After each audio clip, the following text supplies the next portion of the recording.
샬롬 고등부 친구들 반갑습니다. 예배에 오신 여러분을 환영하고 축복합니다. 여러분 각자가 지금 있는 자리에 하나님께서 함께 하심을 기억하면서 승리하셨으면 좋겠습니다. 이 시간 하나님의 말씀 같이 읽도록 하겠습니다. 하나님 말씀은 에베소서 5장 19절에서 20절까지의 말씀입니다. 시와 찬송과 신령한 노래들로 서로 화답하며 너희의 마음으로 주께 노래하며 찬송하며 범사의 우리 주 예수 그리스도의 이름으로 항상 아버지 하나님께 감사하며 아멘. 지난주에 교회 생활을 하기 위해 우리에게 필요한 첫 번째 성도의 교제에 대해서 함께 나누었습니다. 우리가 교회에서 함께 누리는 교제가 결코 당연하게 누구나 누리는 것이 아님에 대한 감사와 두 번째로 우리가 교회 안에서 누리는 성도의 교제는 오직 예수 그리스도 안에서 그리스도를 통해서만 가능하다는 사실을 함께 살펴보았죠. 오늘은 계속해서 교회된 우리가, 성도인 우리가 어떻게 우리에게 허락하신 그 교회 공동체 안에서 기쁨을 누리고 하나님께서 원하시는 모습대로 살아갈 수 있는가에 대해 계속해서 살펴보도록 하겠습니다. 우리가 그리스도인으로 교회 안에서 신앙생활을 하면서 누리는 여러 모습의 은혜들이 있고 행하는 다양한 일들이 있습니다. 여러분은 교회에서도 그리스도인이고 학교에서, 가정에서도 그리스도인이죠. 혼자 있을 때, 함께 있을 때에도 여러분은 예수 그리스도를 머리로 한 몸, 즉 교회의 지체로 살아갑니다. 그 모든 시간들 중에서 오늘은 특별히 그리스도인들이 함께 모여서 보낼 수 있는 시간 중에 함께 할 수 있는 일 중에 가장 가치 있는 일, 교회가 반드시 해야 하는 일, 바로 예배에 대해서 말씀을 나누도록 하겠습니다. 사도 바울이 쓴 이 에베소서는 교회의 원리에 대해 보여주고 있습니다. 그리고 에베소서를 쓴 이 바울은 단순히 이 성경을 통해 그 교회 공동체가 어떤 모습이어야 하는지 추상적으로 이야기하는 것이 아니라 그리스도인의 삶은 과연 어떤 방식이어야 하는지에 대해 굉장히 많은 관심을 보이고 실제적인 권면들을 하는 것을 살펴볼 수 있는데요. 에베소서 말씀을 쭉 읽어보면 바울이 너희가 이렇게 해야 한다, 이렇게 행해야 한다 라는 어투의 이야기를 계속하는 것을 살펴볼 수 있습니다. 에베소서 4장 1절 말씀, 그러므로 주 안에서 갇힌 내가 너희를 권하노니 너희가 부르심을 받은 일에 합당하게 행하여.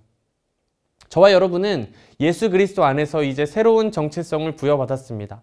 하나님께서 하나님과 원수되었던 저와 여러분을 불러주셔서 예수 그리스도를 통해 하나님과 화평하게 하시고 교회의 몸으로 살아가도록 불러주셨죠. 그렇기 때문에 부르심을 받은 우리는 이전과 똑같이 살아가는 것이 아니라 우리에게 부어진 새로운 정체성에 맞게 살아가야 하며 합당하게 행해야 하는 것입니다. 그러나 그렇게 정체성에 맞는 삶의 모습이 어떠한지 스스로 깨달을 수도 없고 또 안다고 하여도 그렇게 살아갈 수 있는 능력과 힘이 전혀 없는 저와 여러분을 위해 누가 오셨을까요? 성령 하나님께서 오셨죠.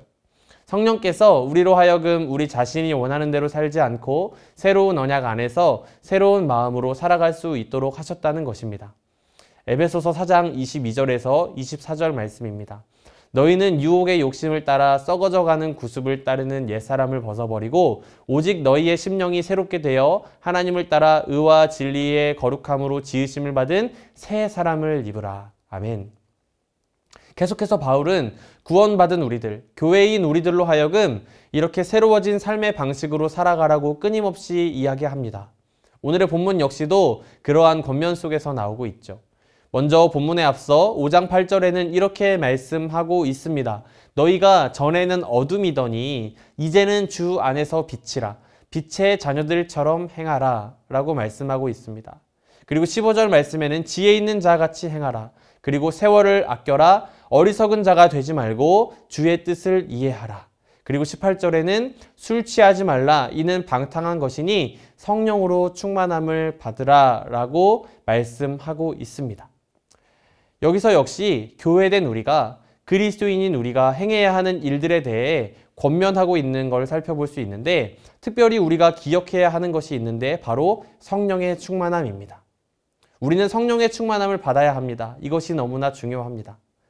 전사님, 그런데 오늘 말씀을 통해서 예배에 대해 함께 나누자고 말씀하셨는데 이 예배가 성령의 충만함을 받는 일과 관련이 있냐고 물으신다면 예, 있습니다.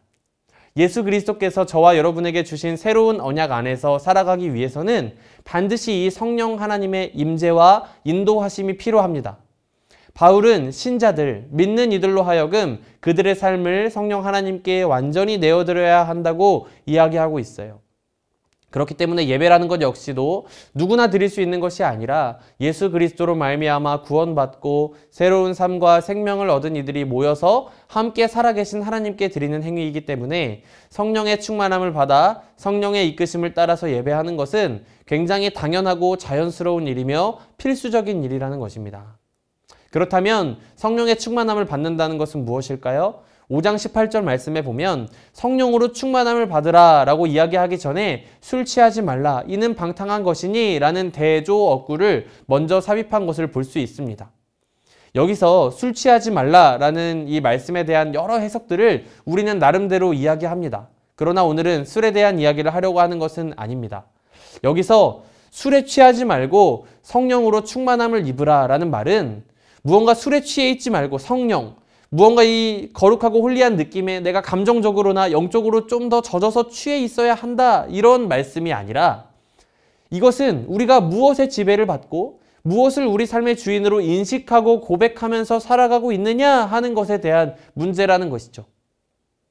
그리스도인은 그저 남들보다 조금 더 도덕적으로 나은 삶을 살고 술도 안 마시고 죄도 조금 덜 짓고 꼬박꼬박 교회 생활을 하며 살아가는 데에서 만족하는 존재가 아니라 오늘 이 말씀처럼 부르심에 합당한 삶, 성령 하나님께 내가 완전히 사로잡혀서 내 안에 계신 성령님께 나의 삶을 내어드리고 이제는 완전히 새로운 삶의 방식으로 살아가는 존재가 되어야 한다는 것이죠. 지혜 있는 자처럼 행해라. 세월을 아껴라. 어리석은 자가 되지 말고 주님의 뜻을 이해하라. 이 모든 말씀의 중심에는 바로 성령 충만이 있습니다. 이것이 주님의 뜻인 것이죠. 구원의 삶을 선물 받은, 부르심 받은 성도가 우리 안에 계신 성령에게 이끌려서 변화된 삶을 살게 되고 특별히 그러한 사람들이 모인 이 교회 공동체 안에서 함께 주님을 쫓고 높이며 예배하면서 살아가게 하신 것. 그렇기 때문에 우리가 참된 예배를 회복하기 위해서는 우리 안에 성령 충만, 우리 삶의 주인과 그 고백의 중심에 예수 그리스도와 그분의 영이신 성령께서 계셔야 한다는 것입니다. 오늘 본문 말씀을 보면 시와 찬송과 신령한 노래들로 서로 화답하며 너희의 마음으로 주께 노래하며 찬송하며 라고 말씀하고 있습니다.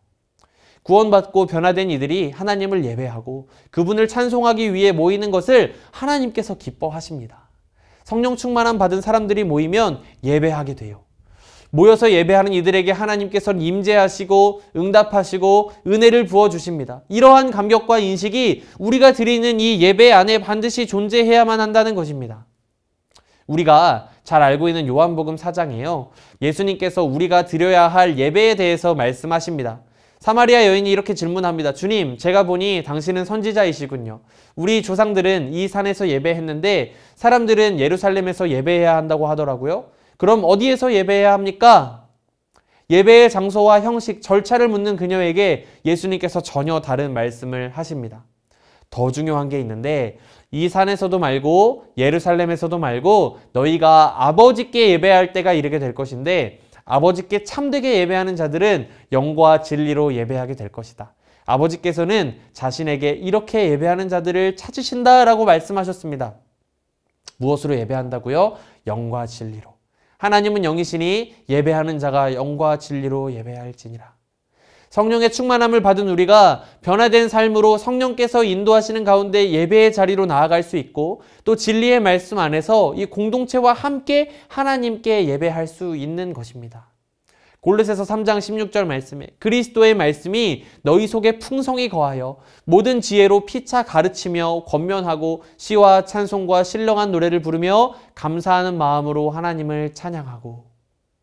바울은 신자가 성령으로 충만하게 되는 것, 합당한 삶을 살게 되는 것, 달라진 삶의 방식을 가지게 되는 것을 곧 신자들의 공동체로 연결지어서 이야기를 합니다.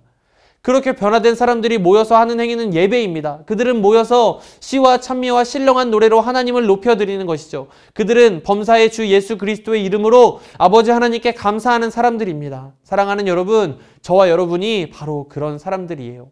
우리가 함께 모여서 드리는 예배는 그러한 의미를 가지고 있는 것이죠.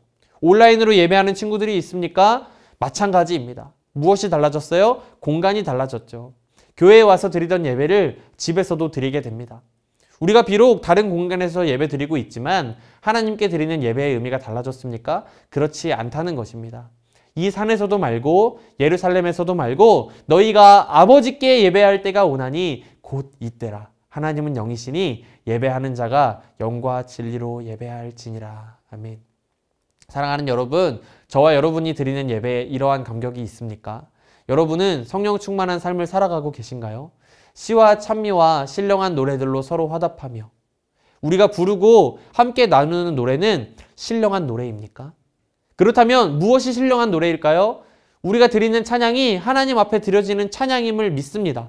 그런데 그 노래 멜로디 자체가 무언가 신령하고 거룩한 것이어서가 아니라 예배하는 저와 여러분이 하나님 앞에 한 성령 안에서 드리는 고백이기 때문에 신령한 노래인 것입니다. 예수 그리스도께서 저와 여러분을 위해 이루신 위대한 일에 대해 성령 안에서 함께 찬양을 드릴 때 신령한 노래가 되는 것이죠. 사랑하는 여러분, 우리가 이러한 마음을 가지고 하나님 앞에 드리는 예배를 회복했으면 좋겠습니다. 더 긴 시간 예배한다고 해서 특별한 순서를 구성한다고 해서 예배가 회복되는 것이 아닙니다. 쥐어 짜낸다고 되는 것도 아닙니다. 우리 자신의 삶이 거룩한 예배 처소가 되어서 우리가 성령님과 동행하며 성령으로 충만하여 우리의 일상이 하나님의 말씀을 묵상함과 기도로 채워지고 달라진 삶을 살게 될 때 우리가 함께 모여 드리는 이 공동 예배 역시도 더욱더 풍성해질 줄 믿습니다. 여러분 각자가 그리워하는 예배의 모습이 있을 수 있어요. 그러나 예루살렘에서도 말고 저 산에서도 말고 우리는 살아계신 하나님 아버지께 예배하는 것입니다. 하나님은 영이시니 예배하는 자가 영과 진리로 예배할지니라. 내가 예배자이고 나는 내가 선 이곳에서 살아계신 하나님, 나를 구원하신 분을 높이리라. 이러한 고백이 우리 서로 안에 세워지고 한 성령 안에서 함께 드리는 신령한 노래가 우리 안에 날로 회복되기를 간절히 소망합니다.